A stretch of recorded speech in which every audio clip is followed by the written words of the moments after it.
Pertama, saya akan menyelesaikan persoalan-persoalan yang ada di bawah. Kartu Jakarta Pintar, Jakarta Sehat, lansia, difabel, dan sebagainya. Itulah yang menjadi landasan dasar untuk memperkecil ketimpangan supaya orang mendapatkan kesempatan yang sama. Yang kedua, Kan tema debatnya berkaitan juga soal ekonomi. Mas Pram ini salah satu yang paling rajin belusukan, dialog sama masyarakat.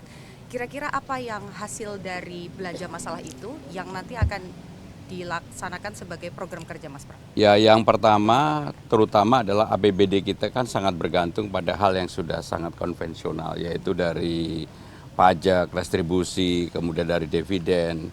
Maka saya akan menawarkan hal-hal baru yang berulang kali saya sampaikan dengan Jakarta Funding, dan saya sudah mempelajari di Undang-Undang Nomor 1 Tahun 2022, ternyata memang ada payungnya untuk itu, sehingga dengan demikian secara hukum tidak ada masalah.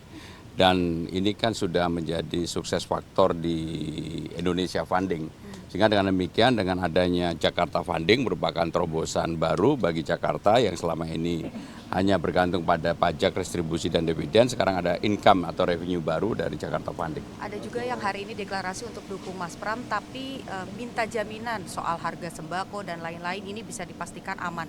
Itu bisa keluar dari Mas Pram jaminannya bahwa harga Jadi sembako akan sembako turun? ini sebenarnya sudah dirintis oleh gubernur sebelumnya, baik oleh Pak Ahok maupun Pak Anies. Mereka sudah mengikat kerjasama dengan beberapa farming yang ada di Indonesia. Yang menjadi persoalan di sembako ini adalah agar yang pertama stoknya cukup, yang kedua kontrak jangka panjang sudah dilakukan dan itu akan kami lanjutkan kalau saya jadi gubernur.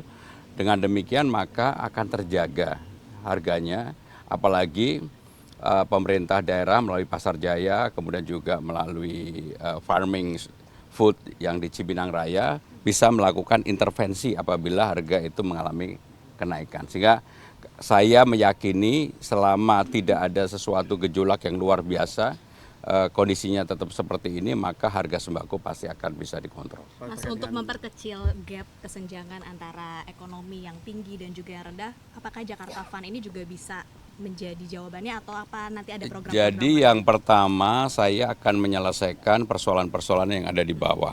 Kartu Jakarta Pintar, Jakarta Sehat, lansia, difabel, dan sebagainya. Itulah yang menjadi landasan dasar untuk memperkecil ketimpangan supaya orang mendapatkan kesempatan yang sama. Yang kedua yang tidak kalah penting adalah seperti yang saya sampaikan di Balai Rakyat kan ada Balai Latihan Kerja dan membuka lowongan pekerjaan seluas mungkin, termasuk PPSU yang selama ini menjadi SLTA, maka kita dorong betul-betul menjadi SD, sehingga yang penting baca tulis, lulusan SD bisa baca tulis, bisa bekerja, dan mereka kemudian kita adakan pelatihan.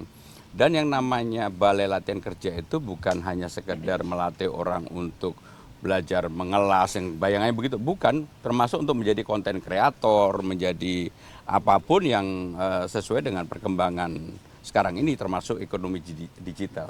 Sehingga dengan demikian itu kita lakukan sertifikasi, dan itu menjadi yang bisa bukan hanya bekerja di Indonesia, mempunyai kesempatan juga untuk bekerja di luar negeri. Tapi nanti visi misi kan juga menyertakan aspek pendidikan ya Pak, untuk pembangunan manusianya itu nanti akan dijabarkan dalam bentuk seperti apa? Jadi untuk pendidikan seperti yang sudah kami sampaikan, pendidikan gratis untuk negeri dan swasta. Dan untuk pendidikan gratis negeri dan swasta itu tidak menghilangkan KJP, itu yang paling penting.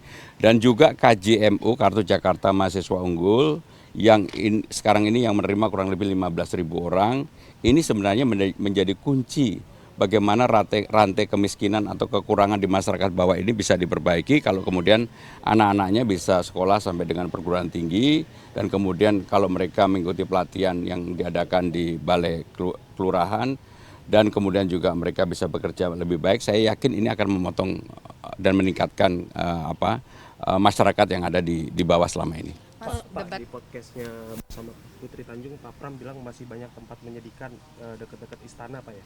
Nah ini ya, saya melihat sendiri di Tanah Tinggi, di Tambora, Tanah Abang, Cideng, dan berbagai tempat yang betul-betul menyedihkan. Saya melihat sendiri ada satu rumah namanya Bu Suni yang kebetulan saya lihat sendiri, saya berdialog langsung dengan beliaunya. Di rumah itu ada 12 orang yang tinggal, tempat tidurnya hanya ada 2. kemudian mereka bersih bergantian sehari 3 kali, pagi, sore, dan malam. Nah, persoalan-persoalan seperti itulah yang kemudian terus terang membuat saya bersemangat sekali untuk mudah-mudahan insya Allah saya terpilih, saya ingin menyelesaikan persoalan itu yang lebih utama. Bukan kemudian menyelesaikan yang tinggi-tinggi lah. Menurut saya itu lebih urgent, lebih utama dibandingkan dengan hal-hal Mas, lain. debat yang sekarang ini, debat yang kedua, kira-kira seseru apa? Apa yang nanti akan disajikan Mas Pram dan juga diharapkan dari lawan-lawannya? Apakah akan saling serang supaya seru? Saya terus terang pengen diserang. Jadi saya kalau diserang dengan gembira hati karena ya urusan data dan sebagainya kalau ditanya mungkin karena 10 tahun saya mengerjakan ini jadi saya mungkin lebih siap untuk itu. Saya malah pengen diserang untuk itu, termasuk berbagai aspek yang mungkin di luar dugaan saya, yang mungkin juga saya nggak tahu, nggak apa-apa juga kan gitu. Karena beberapa pihak merasa debat pertama kemarin ini nggak greget dibandingkan pilkada sebelumnya, kemudian juga temanya ini terlalu meluas kemana-mana gitu, mungkin ada harapan untuk pelaksanaan. Yang jelas kalau saya pribadi mau seru atau nggak seru ukurannya bukan di situ, tetapi saya lebih pengen bahwa debat tetap harus riang gembira, berbeda juga nggak apa-apa, nggak perlu kemudian seperti yang periode yang lalu ada polarisasi. Bagi saya biasa-biasa aja. Saya jujur ya, dalam debat ini saya tidak mempersiapkan terlalu berlebihan karena saya merasa bahwa lawan debat saya ini diri saya sendiri. Benar-benar diri saya sendiri. Karena lebih pede karena hasil survei juga mulai nyalip ya Mas ya? Ya apapun kalau survei itu saya hanya bilang alhamdulillah. Kan teman-teman banyak yang mengikuti saya mungkin di awal tanggal 28 Agustus ketika mendaftar nggak banyak orang tahu. Tapi kan saya memang biasa bekerja keras. Bahkan untuk berbagai hal saya memang bekerja keras dulu itu. Jadi akan unggul juga di debat seperti hasil surveinya? Bismillah. Bismillah. Oke. Pak, kalau soal undecided votersnya nih Pak, ini kan masih tinggi, biasa hasil debat ini kan ada tren penurunan. Ya ini kan sudah menjadi debat yang kedua dan coblosan kurang 1 bulan penuh. Karena 27 November akan coblosan. Sehingga dengan demikian waktunya betul-betul 1 bulan dan ini mulai mengerucut dan kalau dilihat dari hampir semua survei undecided voternya kan 14%. Dan kalau dilihat secara proporsional memang ini bisa naik bisa turun. Tetapi saya meyakini bahwa kelompok rasional terutama kelompok-kelompok yang kemarin belum terakomodasi pasti sekarang melihat siapa yang dianggap bisa meneruskan gagasan atau ide-ide dari gubernur-gubernur sebelumnya. Ya. Jadi gimana Bang hari ini debatnya? Jadi hari ini menurut saya debatnya berjalan dengan baik. Hanya memang kita berharap agar dalam debat termasuk para pendukungnya juga harus riang gembira. Jangan kemudian melakukan hal-hal yang kemudian yang tidak politik riang gembira karena bagaimanapun kita dilihat sebagai contoh politik di nasional. Sehingga demikian saya mengapresiasi bahwa debat hari ini berjalan dengan baik. Ya. Tadi kayaknya sudah mulai lebih seru ya di debat kedua ini, sudah mulai serang, substansi dan sebagainya. Pak Prabowo sendiri melihatnya seperti apa? Ya saya melihat bagian dari perbedaan cara memandang sesuatu nggak apa-apa. Saya sendiri kan pengen diserang, tapi nggak diserang, malah Bang Dul yang diserang. Sehingga dengan demikian ya saya nunggu. Makanya saya tadi lulus Bang Dul, Pak sabar Bang Dul kan ya. Asik saya diserang, Kamil asik. Padahal apa yang diserang dia tahu soal Banten. Tapi ngapain mesti bahas soal Banten kan? Kita pilkada DKI kok ngapain mesti bahas Banten. Nah tapi artinya itulah perdebatan nih seperti itu. Tapi udah kelar ya. Kita di belakang udah beres tadi. Ya.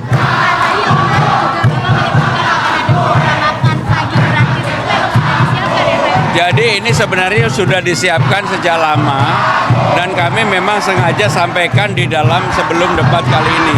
Sebenarnya dari seminggu yang ini saya sudah menyampaikan dan kalau kemudian program ini diikuti yang lain saya alhamdulillah. Tapi saya sudah menyampaikan lebih dulu. Ya. Apakah ini untuk menarik hati suara Enggak, ini kan gini, saya kebetulan dari latar belakang keluarga sederhana. Bagi saya makan pagi itu sebenarnya menjadi hal yang penting sekali bagi anak-anak ketika mereka mau berangkat sekolah. Dan Jakarta ini dananya ada. Jadi pasti bisa. Ya metodenya menggerakkan UMKM kalau di Jakarta pasti bisa dan sanggup lah. Jakarta kan gampang banget. Dan salah satu menunya harus nasi uduk.